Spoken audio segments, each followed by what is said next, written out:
In the early days of aviation, there was no limit to the imagination of some inventors. Not all prototypes were successful, but it was only a matter of time before mankind spread its wings and launched into the sky.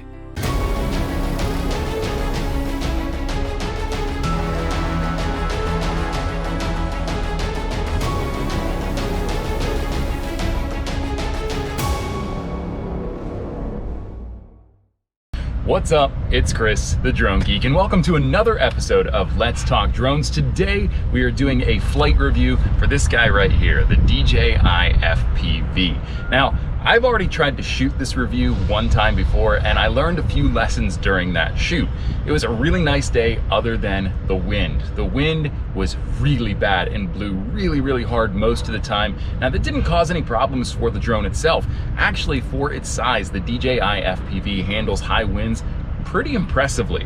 It was actually the audio capture that had problems. You couldn't hear me because the wind was drowning me out, which caused a lot of issues when it came to me narrating what was going on and telling you all of the different nuances that come with the flight modes in this drone. The other thing that I learned is that I definitely want the camera to be pointing at my hands while I'm controlling the controller for this drone. So we're gonna be doing that as well, moving the camera off the tripod and onto my hands so you can see what's going on in real time. Now, what we're gonna talk about today, like I said, are the flight characteristics of this drone in the four different flight modes that it packs in this little body. The 4 flight modes, if you aren't already familiar, are normal, sport, manual, and acro. That's right, there is a 4th flight mode that's hidden in manual. It's gonna fly a lot of the same way. We'll talk about how you turn acro on, or rather, you turn the attitude limit on this thing off later on in this video. But we're gonna be talking about all 4 of those, a little bit about what the drone does during those flights, and some of the things that you should know before you put this thing in the air, and especially before you turn it on to manual mode. But before we do that, let's take a look at our setup today. Okay, so here is our fly kit. Of course, we have the DJI FPV drone. We've got an extra battery for that. We're gonna be using the first battery on normal and sport mode and the second battery in both of the manual configurations. We've got our controller, of course.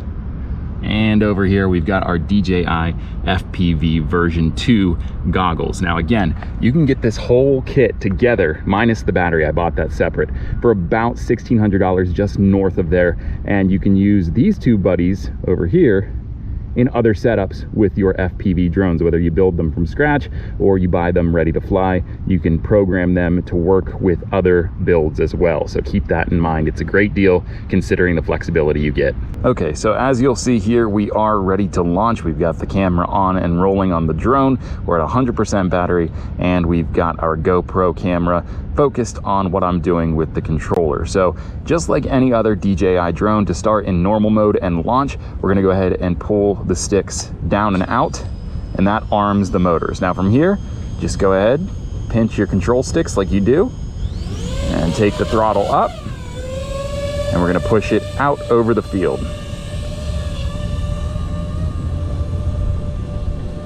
And you'll notice that the turning and the characteristics of this flight are a little bit different, but overall this is going to offer the same exact experience for you as it relates to other DJI products. The big difference here is that you're going to notice a lack of speed or pickup compared to like your Mavic 2s. I think this maxes out at about 35 miles per hour in normal mode depending on the conditions. You're also going to notice that there isn't a 3-axis gimbal. When I roll left, it turns the entire camera with it, just like if you roll right, it also turns the entire camera with it. A 2-axis gimbal may seem like it's a bad thing compared to 3-axis gimbals you get with the Mavic 2 Pro, the Phantom 4, whatever the case may be. But in this case with the DJI FPV, it moves a lot faster on average than other drones in the other flight modes. So you're actually gonna get some really silky smooth footage at 60 frames per second in 4K. And then having this bank left and right, the camera, when you're moving at a fast enough rate, you're gonna really have some smooth imagery that's gonna be very cinematic in nature. Overall, the 2-axis gimbal is perfect for this type of drone because it's gonna deliver exactly what you're looking for when it comes to flying it around. So a quick note before we continue the rest of this review, I'm flying in an open field area near Franklin and Marshall College in Lancaster City. And this particular area used to be a factory. A factory took up this entire area. They've since turned it into a green space where people can sort of just do what they want. I've seen dogs out here. Somebody's just leaving that was doing yoga. So it's a really cool area. And I just wanted to mention that just for the historical sake of things and to keep things in perspective. We're all coming a very long way. Okay, so now that you see that we have a feel for normal mode, it's not much different than other DJI drones. We're gonna go ahead and kick it into the next flight mode. So to do that, there is a little switch. I'm gonna let the drone hover here. There's a little switch on the top left of the controller. You'll see here that I've already messed up because I have it in sport mode, but when you first launch, it starts in normal mode no matter what this switch is set at. So I'm gonna push this forward. This is now in normal mode, and to set it to sport mode, we're just gonna click it back one time so that it's just straddling the middle, and the middle option is selected for that S for sport mode. Now the difference between sport mode and normal mode is this. It handles a lot faster. First of all, max speed goes from about 35 miles an hour in normal mode to about 65 miles an hour in sport mode. The other big thing that you're gonna notice in sport mode is it handles a lot looser, and coordinated turns are a big part of this flight experience. You've got to know how to do a coordinated turn, which means using the yaw and the roll together to do your turn successfully. You can still yaw through your turn, as you'll see here, and it'll turn the drone all the way around just as you normally would in any other GPS drone. But to get that really smooth turn that you're looking for in that cinematic style footage while going 65 miles an hour, you definitely want to put some roll into your turn for that coordinated turn to get a nice smooth turn. I by no means am an expert at this. I'm not even good. I wouldn't consider myself good, but I'm getting the hang of it, and I do understand the terminology and what it means to do a coordinated turn. The other thing that I would say about sport mode is this is about as close as it gets to manual mode without actually going into manual mode. You'll see that the characteristics of normal mode still stay there. We have altitude hold rather. I let go of the control sticks and the drone stays put. Also, the throttle controls only up and down and not necessarily the speed of the drone itself. You still use your pitch forward and pitch backward to gain speed moving forward or backward. So there are a lot of characteristics that stayed the same from normal mode in sport mode, but it does incorporate some characteristics of manual mode flight, like I said, with the coordinated turns and the looser handling overall. So what we're going to do now is we've already touched on normal mode and sport mode, which are pretty self-explanatory. If you've flown DJI products for any length of time, then you sort of already knew what was in store for those two modes. We're going to go ahead and land this drone. We're going to change the battery out to our second battery, and we're going to talk a little bit about manual mode. But before that, we have to do some adjustments on the controller in order to have a true manual mode experience. Okay, so before we go ahead and switch the batteries out of that guy and switch over to manual mode, we do have to make an adjustment to our controller. So out of the box, this thing is set up for GPS drones. And what I mean by that is the joysticks here that you use to control the drone are actually geared to have spring feedback. And you'll see here when I go like that on both of the control sticks, up and down, they bounce back and lock into position. Same if you go side to side.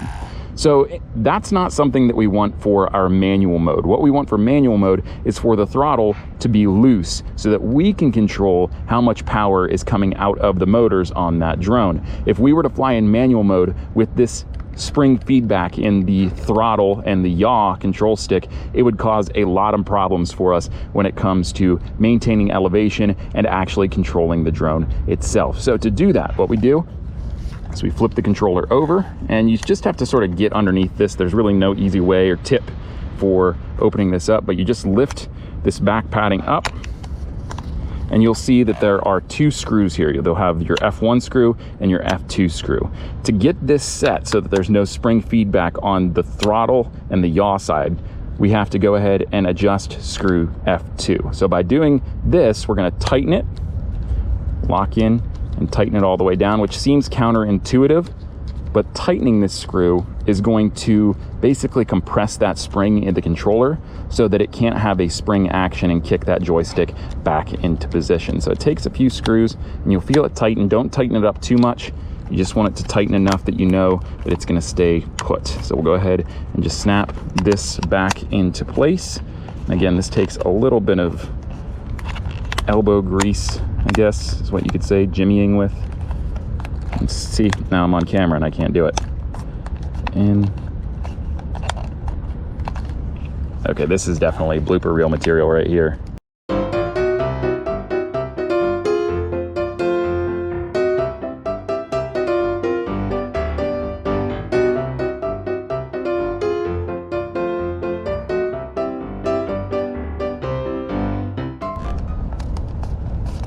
All right, there we go. We've got it set up, and you'll see here that now this joystick is loose. There's spring feedback on the left and right, which is fine, we want that. But on the up and down, we do have a little bit more give, and there's no spring feedback. If I push it up, it's gonna stay up. If I push it down, it's gonna stay down for the most part, okay? So that's what you want before you go into manual mode. Make sure you make this adjustment before you put this thing in manual mode and take off. Just trust me on this. The next thing I want to do before we actually put this in manual mode and take off is show you how to change the battery out. So to do that, you're gonna go ahead and you're gonna take this little plug right here, and you're just gonna give it a little bit of force and pull the plug out just like so. From here, you're gonna notice there are two little buttons on either side of this battery. You're gonna push those at the same time, squeeze them almost, and then slide the battery out. So now you've got your battery disconnected from your drone. All you have to do is grab the other battery, and it's basically a reverse process. You're gonna slide that in until you hear a click, and then you're gonna take a look at the top plug here, and you're just going to push that in until it doesn't go in any further, and it'll be flush along this line here. So now you're ready to go, and just like any other DJI product, to turn it on, you're gonna quick click, and then a click and hold, and then the drone will let you know that it is turning on. We are set to go. Okay, so we are set to go. The drone's camera feed is on. We've got the GoPro on with the controller. Now, to switch to manual mode, we do have to do something real quick. I just made an adjustment in the upper left hand because I didn't have it set correctly. We have to come up to that rocker switch again, and you'll see that we have it set in sport mode right now. We're gonna go ahead and click it all the way back so that it is on manual mode. And you'll see there will be an adjustment in the camera as well. It'll pitch up to 30 degrees. That's a good indicator that you are in manual mode, aside from the big M in the lower left-hand corner of your goggle feed. Now, to take off, which is what we're going to do next, it is a little bit different than in normal and sport mode and any other GPS drone that you've flown. What you have to do to arm the motors is you have to push this throttle all the way down, and then at the same time, you have to double click this start stop button on the top. When you do that, it will arm the motors, and then you'll be ready to take off with the drone. So let's go ahead and do that now. We've got our throttle pushed all the way down, and we're gonna double click, and the motors are armed. So from here, we're just gonna take off, and we are in manual mode. So a few things about manual mode. Again, you are using the control sticks to keep this thing on the straight and narrow. You're coordinating your turns. Everything has to go together. If you just try to bank, you're not gonna have a very good time. If you try to bring it down with just the throttle, that is how it works, but it actually slows the motors down. So you're losing power on that as well. So if the drone isn't pitched correctly, which means it has to be level, you're not gonna come down, you're just gonna slow down, and well, you will come down, but you're gonna just slow down on your pitch forward or backward.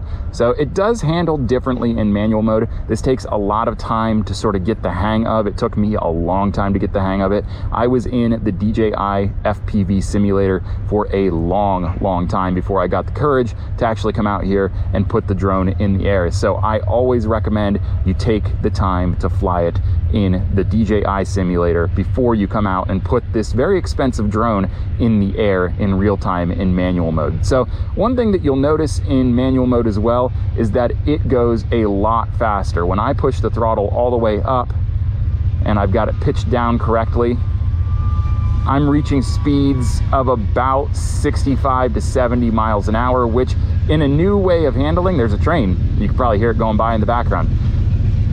Actually, on that note, I am going to let the train go by.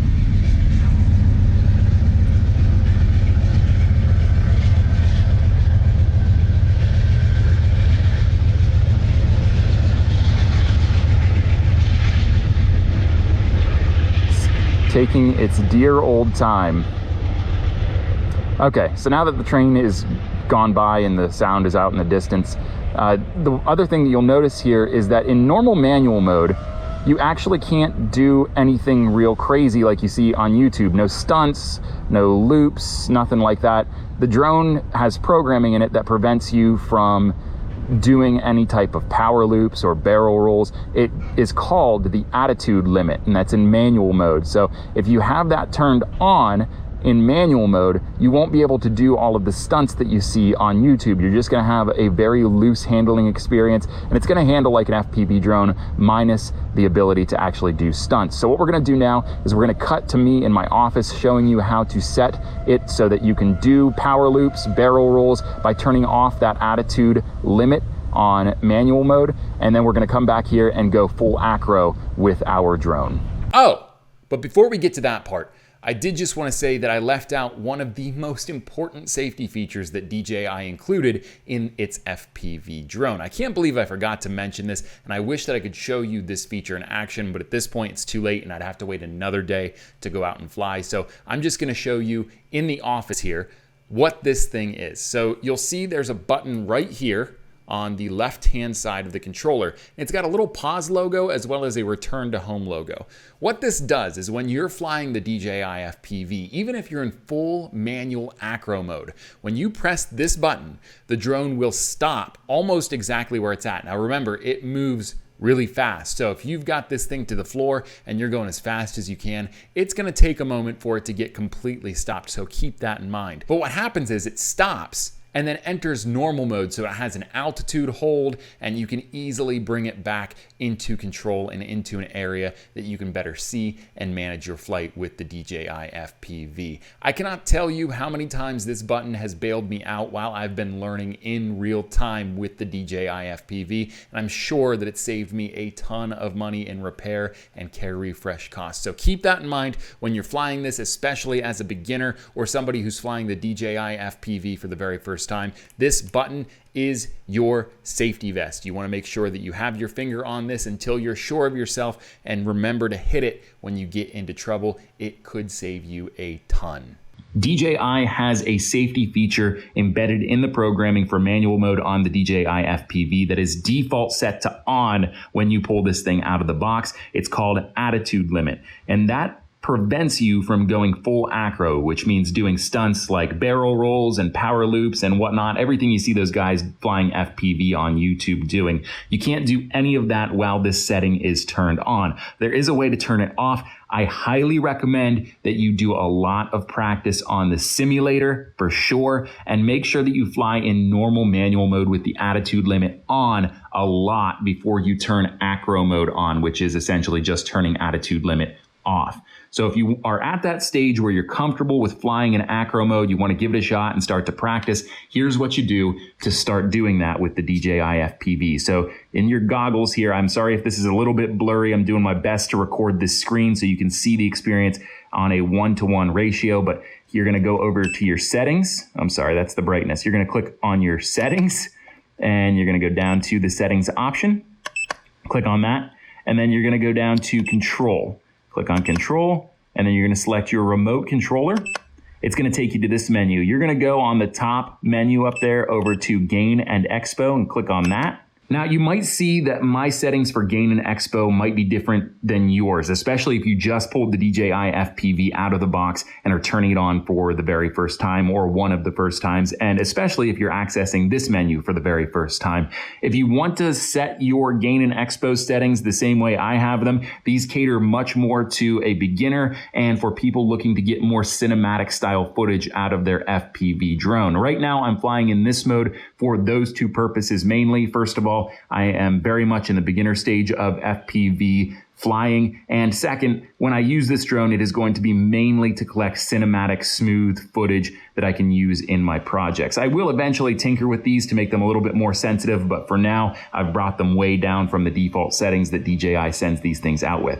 That's a different video for a different day. Right now, what I want you to focus on is going down to this little option right here. You'll see that this is M mode attitude limit, and it is switched on by default. If you want to go full acro with your FPV drone in manual mode, meaning you can do power loops, barrel rolls, all of the stunts you see online, you're gonna go ahead and click, and you're gonna get a little warning here saying, are you sure you wanna do this? If you're sure, you want to go ahead and select that option. and you have now turned off the attitude limit for manual mode, which means that when you roll right, if you hold that right roll control stick to the right, you're going to do a complete barrel roll to the right. There is nothing stopping the drone from doing a complete barrel roll. Same with the left and all of the other directions. If you pitch forward and you continue to pitch forward, you will just do a complete power loop or a complete loop. There's no limit on this is basically what I'm trying to say. I think that's pretty self-explanatory. So with that, we're gonna get back into the rest of the in-field review, and we're gonna go full manual mode for this next section. Okay, so now that we've turned the attitude limit off and we're in full acro mode with this drone, we're gonna go ahead and take off one last time for this flight review. And we do it the same exact way we did in normal manual mode. We'll go ahead and pull the throttle all the way down, and we'll double click the start stop button. The motors are armed, so let's go ahead, get some elevation and get up. Okay, so now that we are in the air, I can show you the difference between regular manual mode and full acro mode, which is what we're in now. The first difference you're gonna notice is that the speed is much, much faster. You can reach speeds around 90 miles an hour with the DJI FPV. Now, I'm not gonna do that in this enclosed space in a city, because if I lose control of it, there's really nothing saying it won't run into somebody or something very, very expensive. So we're not gonna push it that hard, but just trust me when I say this handles a lot faster in full acro mode. The other thing you're gonna notice is the next thing I'm gonna do is it is extremely loose on the handle, and you can do full stunts. So we'll start with the power loop by doing this with the controller.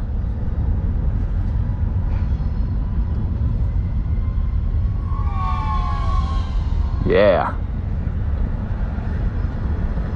Let's do another one.